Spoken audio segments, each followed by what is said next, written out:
কাতারের রাজধানী দোহায় আরব ইসলামিক শীর্ষ সম্মেলনে মুসলিম বিশ্বের নেতারা ইসরায়েলের বিরুদ্ধে কঠোর ও ঐক্যবদ্ধ প্রতিক্রিয়া দেখানোর ব্যাপারে একমত হয়েছেন। ইসরায়েলের বিরুদ্ধে সুনির্দিষ্ট ব্যবস্থা গ্রহণে একটি প্রস্তাব পাশ হয়। এছাড়া ইসরায়েলের সাথে সম্পর্ক পুনর্বিবেচনার আহ্বান জানিয়েছেন আরব ও মুসলিম দেশগুলোর নেতারা। এই যৌথ পরিবেশনে প্রায় ৬০টি সদস্য রাষ্ট্র অংশগ্রহণ করে। বিস্তারিত মনিরুজ্জামান বাবুর রিপোর্টে। গত সপ্তাহে দোহায় হামাসের জ্যেষ্ঠ নেতারা যুদ্ধবিরতি চুক্তি নিয়ে কাতারে আলোচনায় বসেছিলেন। সেই সময় সেখানে হামলা চালায় ইসরায়েল। ওই হামলায় হামাসের ৫ সদস্য ও কাতারের একজন নিরাপত্তা কর্মকর্তা নিহত হন। ইসরায়েলের এই হামলার বিরুদ্ধে আরব ও মুসলিম দেশগুলো সহ বিশ্বজুড়ে নিন্দার ঝড় ওঠে। এরই প্রতিক্রিয়ায় সোমবার জরুরি সম্মেলনটির আহ্বান করেছিল কাতার।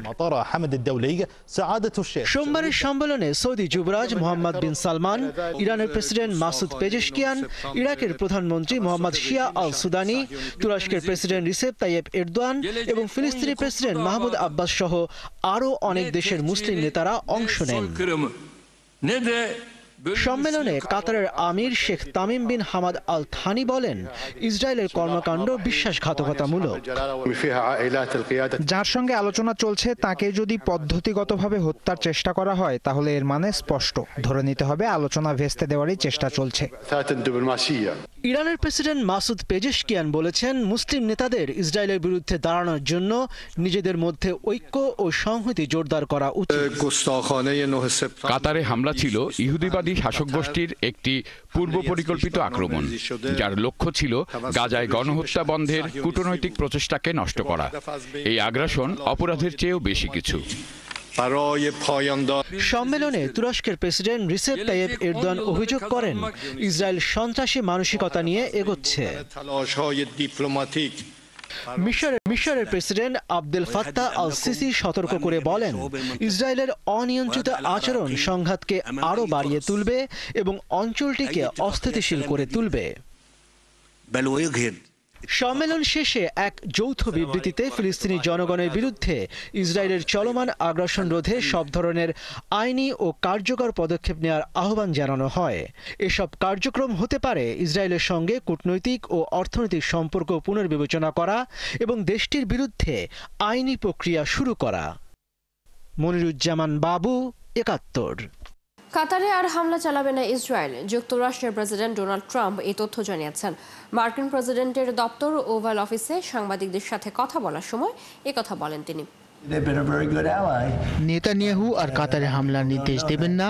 কাতার আমাদের খুবই ভালো মিত্র, অনেকেই এটি জানেন না, কিন্তু তিনি ভবিষ্যতে কখনো কাতারে হামলা করার নির্দেশ দেবেন না।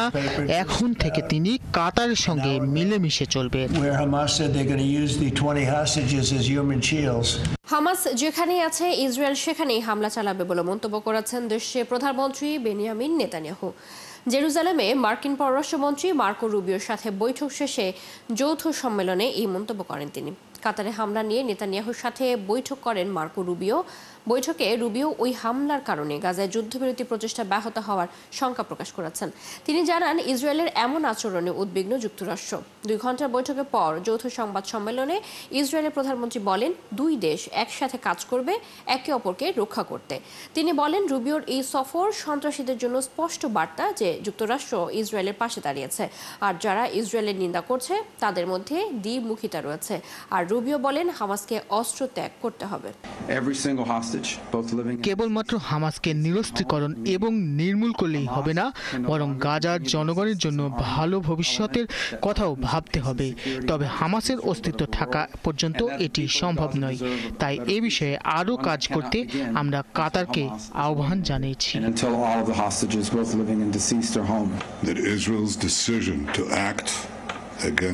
কাতারে হামাসের সন্ত্রাসী নেতৃত্বের বিরুদ্ধে পদক্ষেপ নেওয়ার সিদ্ধান্ত ছিল ইসরায়েলের সম্পূর্ণ স্বাধীন সিদ্ধান্ত। এটি আমার এবং আমাদের শীর্ষ নিরাপত্তা প্রধানদের নেওয়া সিদ্ধান্ত। এই অভিযান আমরাই পরিচালিত করেছি এবং আমরা এর সম্পূর্ণ দায়ভার স্বীকার করছি।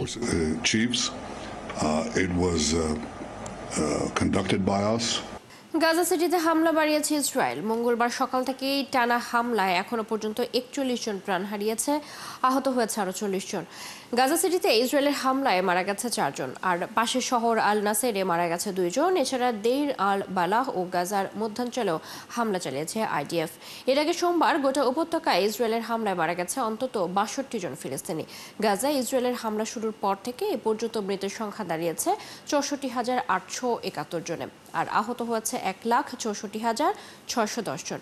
এখনও ধ্বংসস্তূপের নিচে অনেক মানুষ আটকা পড়ে আছে, তাই মৃতের প্রকৃত সংখ্যা আরও অনেক বেশি বলে জানিয়েছে মানবাধিকার সংস্থাগুলো। ইসরায়েলি প্রধানমন্ত্রী বেনিয়ামিন নেতানিয়াহুর বাসভবনের সামনে বিক্ষোভ করেছেন ফিলিস্তিনি স্বাধীনতাকামী সংগঠন হামাসের হাতে জিম্মি থাকা ইসরায়েলি পরিবার এবং সমর্থকরা। গাজায় ইসরায়েলের স্থল অভিযান তাদের প্রিয়জনদের জীবনে ঝুঁকি বাড়াচ্ছে বলে দাবি তাদের। হামাসের হাত থেকে জিম্মিদের ফেরানো এবং শান্তি চুক্তিতে পৌঁছার পথে নেতানিয়াহুকে একমাত্র বাধা বলে মন্তব্য করেছে ইসরায়েলি জিম্মিদের পরিবারগুলো। গাজা সিটিতে ইসরায়েলের বড় সামরিক অভিযানের বিষয়ে উদ্বেগ জানিয়েছে hostess and missing families forum. তাদের দাবি, গাজা সিটিতে অনেক জীবিত বন্দী রয়েছেন। প্রধানমন্ত্রী নেতানিয়াহু ইচ্ছাকৃতভাবে রাজনৈতিক স্বার্থে তাদের উৎসর্গ করার সিদ্ধান্ত নিচ্ছেন, যা সেনাপ্রধান ও নিরাপত্তা প্রতিষ্ঠানের মূল্যায়ন সম্পূর্ণভাবে উপেক্ষা করছেন।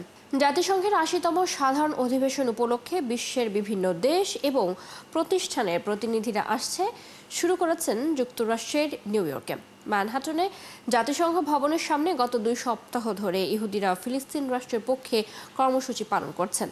অধিবেশনে ভাষণ দেবেন বাংলাদেশের অন্তর্বর্তীকালীন সরকার প্রধান ডক্টর মোহাম্মদ ইউনূস। বিস্তারিত জানাচ্ছেন যুক্তরাষ্ট্রের প্রতিনিধি তোফাজ্জল লিটন। জাতিসংঘের ভেতরে এই ঘণ্টাধ্বনি ভেসে আসছে ফিলিস্তিনের পক্ষে ইহুদি আয়োজিত এক কর্মসূচি থেকে। গাজায় যুদ্ধ বন্ধ ও ফিলিস্তিনি রাষ্ট্রের পক্ষে আন্দোলন করছেন ইহুদি রাব্বি, অর্থাৎ তাদের ধর্মীয় নেতারা। আমরা ইহুদি ধর্মাবলম্বীরা এখানে একত্রিত হয়েছি ফিলিস্তিনের পক্ষে। ইসরায়েল প্রথম থেকে মানবতা বিরোধী অপরাধ করে আসছে গাজাতে। আমরা তার বিরোধিতা করছি।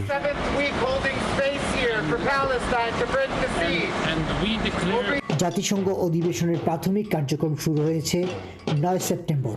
সেদিন থেকেই প্রতিদিন অন্তত 30 জন ইহুদি ধর্মীয় প্রতিনিধি ঘণ্টা বাজিয়ে এই প্রতিবাদ সমাবেশ করছেন। 23 সেপ্টেম্বর থেকে শুরু হবে অধিবেশনের মূল পর্ব। হাই লেভেল জেনারেল ডিবেট চলবে 27 সেপ্টেম্বর পর্যন্ত। এতে বিশ্বের 193টি দেশের প্রতিনিধি অংশগ্রহণ করবেন। তাদের কর্মসূচিও চলবে সেই পর্যন্ত।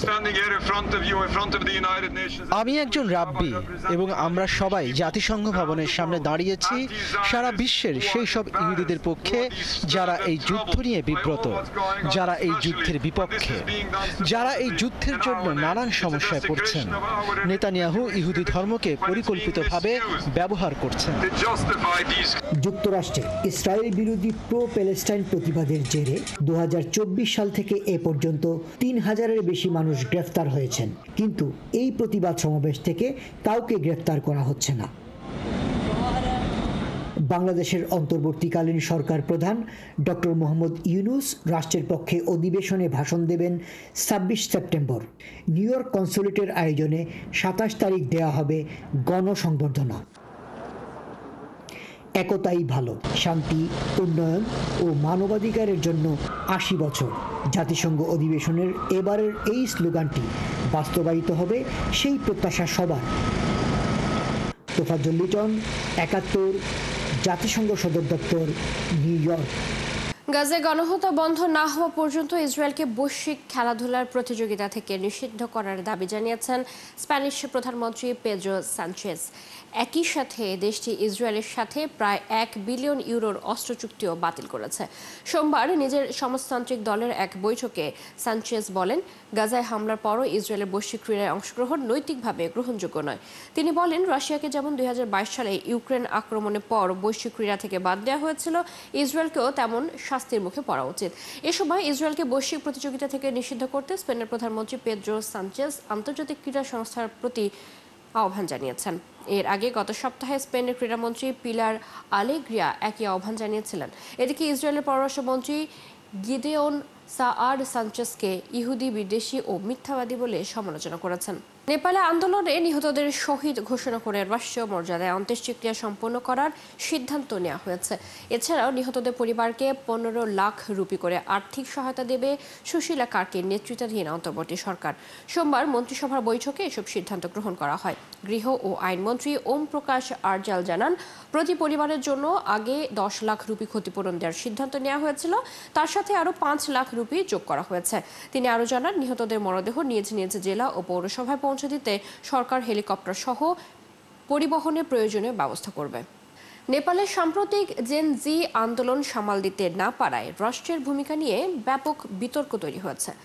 আন্দোলনের পরিকল্পনা আগে থেকে জানা থাকলেও ঠিক কী কারণে পরিস্থিতি নিয়ন্ত্রণে ব্যর্থ হয়েছে রাষ্ট্র, তা নিয়ে চলছে নানা জল্পনা কল্পনা। এর পেছনে বেশ কয়েকটি কারণকে দায়ী করছেন রাজনৈতিক বিশ্লেষকরা। বিস্তারিত ডেস্ক রিপোর্টে। জেনজি আন্দোলনের পরিকল্পনা আগে থেকেই জানত সরকার, তারপরে সঠিক নিরাপত্তা কৌশল তৈরি ও কার্যকর না করায় তা ঠেকাতে ব্যর্থ হয় কেপি শর্মা ওলি সরকার। সমন্বয়ের অভাবে স্বরাষ্ট্র মন্ত্রণালয় ও কাঠমান্ডু প্রশাসন নিরাপত্তা বাহিনীকে প্রস্তুত করতে ব্যর্থ হয়। এটিকে প্রথম কারণ বলে মনে করছেন বিশেষজ্ঞরা। দ্বিতীয়ত, আন্দোলনে সরকারের অনেক দেরি করে সাড়া দেয়াকে দায়ী করছেন তারা। ব্যাপক প্রাণহানির পর স্বরাষ্ট্রমন্ত্রী রমেশ লেখক কেন্দ্রীয় নিরাপত্তা কমিটির বৈঠক ডাকেন, অথচ সেদিন সকালে তিনি মাঠের পরিস্থিতি দেখার পরিবর্তে শীর্ষ নিরাপত্তা কর্মকর্তাদের নিয়ে সংসদীয় কমিটিতে পুলিশ বিল নিয়ে আলোচনা করছিলেন। তৃতীয়ত, কাঠমান্ডু ভ্যালি পুলিশের নেতৃত্ব শূন্যতা। আন্দোলনের আগে অবসর নেন কাঠমান্ডু ভ্যালি পুলিশ অফিসের এআইজি টেক বাহাদুর তামাং। ফলে ভারপ্রাপ্ত নেতৃত্বে পরিচালিত হচ্ছিল কাঠমান্ডু পুলিশ। এমন স্পর্শকাতর সময় পূর্ণাঙ্গ এআইজি না থাকায় নিরাপত্তা শৃঙ্খলে দুর্বলতা তৈরি হয়। পাশাপাশি এর পেছনে অন্যতম একটি প্রধান কারণ হিসেবে তারা দায়ী করছেন তৎকালীন প্রধানমন্ত্রী কেপি শর্মা ওলির অবস্থানকে। জনগণের ক্ষোভ মোকাবেলা করা বা নিহতদের পরিবারের প্রতি সমবেদনা জানানো তো দূরে থাক, তিনি অস্থিরতার জন্য বিরোধী শক্তিকে দায়ী করেন। পদত্যাগের আহ্বান এলে তিনি তা প্রত্যাখ্যান করেন, যদিও পরবর্তী সময়ে চারদিকে চাপে পদ ছাড়তে বাধ্য হন। এছাড়া দুর্নীতির প্রতি তরুণ প্রজন্মের দীর্ঘস্থায়ী ক্ষোভকে এ আন্দোলন ঠেকাতে না পারার পেছনে অন্যতম কারণ হিসেবে দেখছেন বিশ্লেষকরা। তারা বলছেন, কেবল নিরাপত্তা দুর্বলতা নয়, দীর্ঘদিন ধরে দুর্নীতি, রাষ্ট্রীয় সম্পদের অপব্যবহার, বড় কেলেঙ্কারিতে জড়িতদের বিচারের মুখোমুখি না করা এবং বিভিন্ন অনিয়মের ফলে নেপালে তীব্র জন অসন্তোষ তৈরি হয়। রাষ্ট্রীয় দমন পীড়নের মুখে সে ক্ষোভ বিস্ফোরিত হয়, সহিংস আন্দোলনে রূপ নেয়। Desk report, ৭১। যুক্তরাষ্ট্রের কেন্দ্রীয় ব্যাংক ফেডারেল রিজার্ভ সিস্টেমের গভর্নর লিসা কুককে অব্যাহতি দিয়ে যে আদেশ দিয়েছেন প্রেসিডেন্ট ডোনাল্ড ট্রাম্প, তা বাতিল করে দিয়েছেন মার্কিন আপিল আদালত। এ বিষয়ে হোয়াইট হাউস কোনো মন্তব্য করেনি। ফলে আবারও নিজ পদে ফিরে আসার ক্ষেত্রে লিসা কুকের সামনে আর কোনো আইনি বাধা নেই। গত 25 আগস্ট লিসা কুককে কেন্দ্রীয় ব্যাংকের গভর্নরের পদ থেকে বহিষ্কার করেন ট্রাম্প। যুক্তরাষ্ট্রের আবাসন খাতে অর্থায়ন বিভাগের পরিচালক এবং ট্রাম্পের অনুগত কর্মকর্তা বিল পুলটের অভিযোগের ভিত্তিতে এই আদেশ দিয়েছিলেন তিনি। পুলটের অভিযোগ ছিল লিসা বন্ধকি ঋণ সংক্রান্ত জালিয়াতির সাথে সংশ্লিষ্ট। অব্যাহতি আদেশ পাওয়ার পর এর বিরুদ্ধে আদালতের দ্বারস্থ হন লিসা কুক। তার আবেদনের ভিত্তিতে সেই অভিযোগ তদন্তের নির্দেশ দেন আদালত। তদন্তে অভিযোগের পক্ষে কোনো উপযুক্ত সাক্ষ্য প্রমাণ পাওয়া যায়নি। প্রভাবশালী মার্কিন গণমাধ্যম দ্য নিউ ইয়র্ক টাইমসের বিরুদ্ধে মানহানির মামলা করতে যাচ্ছেন যুক্তরাষ্ট্রের প্রেসিডেন্ট ডোনাল্ড ট্রাম্প। মামলার বিষয়ে বিস্তারিত কিছু না জানালেও ট্রাম্প উল্লেখ করেন তিনি এটি ফ্লোরিডা অঙ্গরাজ্যের আদালতে দায়ের করবেন। নিজস্ব সামাজিক মাধ্যম ট্রুথ সোশ্যালে পোস্ট করে ট্রাম্প জানান তিনি ওই সংবাদ মাধ্যমের বিরুদ্ধে মানহানির দায়ে $15 বিলিয়ন ক্ষতিপূরণ চেয়ে মামলা করবেন। ট্রুথ সোশ্যালের পোস্টে ট্রাম্প দাবি করেন নিউ ইয়র্ক টাইমস যুক্তরাষ্ট্রের ইতিহাসের সবচেয়ে নিকৃষ্ট সংবাদ মাধ্যম। ট্রাম্প মত দেন এই সংবাদ মাধ্যমটি কার্যত উগ্র বামপন্থী ডেমোক্রেট পার্টির মুখপাত্র হিসেবে কাজ করছে এবং সর্বশেষ প্রেসিডেন্ট নির্বাচনে ডেমোক্রেট প্রার্থী কমলা হ্যারিসের নির্বাচনী তহবিলে অবৈধভাবে অর্থায়ন করেছে। ট্রাম্প দাবি করেন প্রায় 1 দশকেরও বেশি সময় ধরে পত্রিকাটি তার পরিবার ও পারিবারিক ব্যবসার বিরুদ্ধে মিথ্যাচার চালিয়েছে।